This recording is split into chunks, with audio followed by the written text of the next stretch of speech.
ce que je vais vous dire n'est pas une science exacte.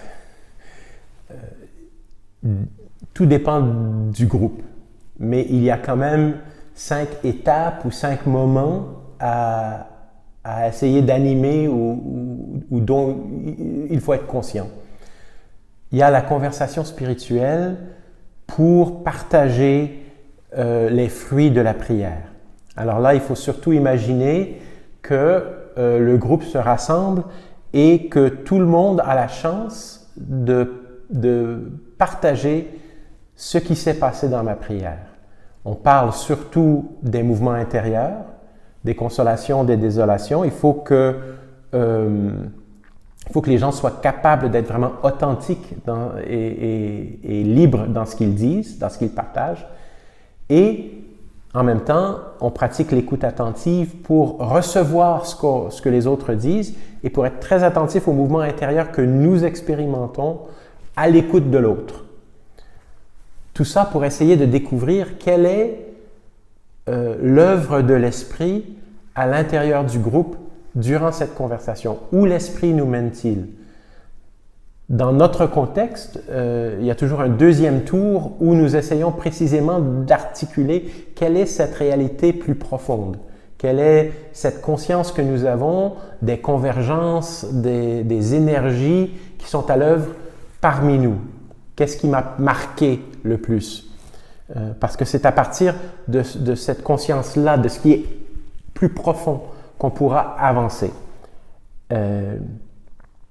Après, à partir de ça, il y a un autre moment où il faut vraiment commencer, surtout si on parle d'une décision à prendre qui est plutôt importante, il faut avoir un moment où on s'exerce à la liberté intérieure et une des meilleures façons de le faire, c'est de prendre le temps d'articuler ensemble, premièrement, les raisons souvent contre la décision, à partir de tout ce qu'on a vécu, et tout le monde participe à cette conversation, tout le monde se donne pleinement à la découverte des raisons contre. Il y a un autre moment où on doit aussi, avec autant d'énergie et autant de vigueur et autant de liberté, essayer d'articuler ensemble les raisons pour.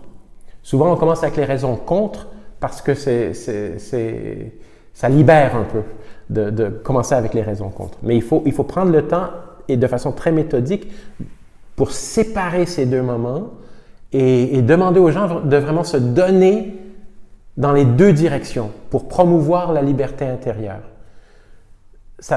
Oui. Après ces deux moments, un autre moment de prière est souvent utile. Donner aux gens le temps de réfléchir à tout ce qu'ils ont entendu, tout ce qu'ils ont vécu, aux raisons pour et contre, pour que, encore une fois, ils soient attentifs aux mouvements intérieurs qu'ils goûtent, qu'ils expérimentent, en réponse à toute cette nouvelle information qui est maintenant une information à propos du groupe. Ce n'est plus une information à propos des informations reçues, c'est maintenant qu'est-ce qui se passe dans notre groupe. À partir de ce temps de prière, de réflexion, sommes-nous capables de découvrir le consensus qui est émergent? Est-ce qu'il y a vraiment une direction qui s'offre à nous, une convergence que nous expérimentons, qu'on peut suivre vers la décision? Si c'est oui, bien on peut avancer. Si c'est non, il faut retourner à la prière pour essayer de découvrir à quel niveau sommes-nous capables de découvrir ce consensus. Peut-être que ce sera plus limité qu'on imaginait. Et là, il faut que les gens soient capables de laisser aller peut-être leur désir pour une décision plus développée ou articulée ou profonde et se contenter de ce que le groupe est capable de reconnaître, de vivre, de choisir.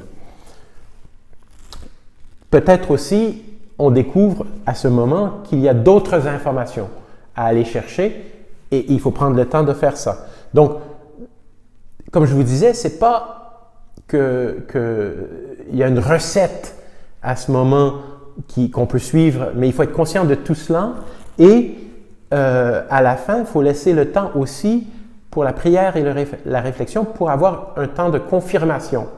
Alors là, il faut être très clair. Hein? Il y a deux sortes de confirmation. Il y a confirmation intérieure, c'est-à-dire confirmation qui émerge de la prière et de la conversation du groupe. Et plus tard, il y aura peut-être confirmation extérieure.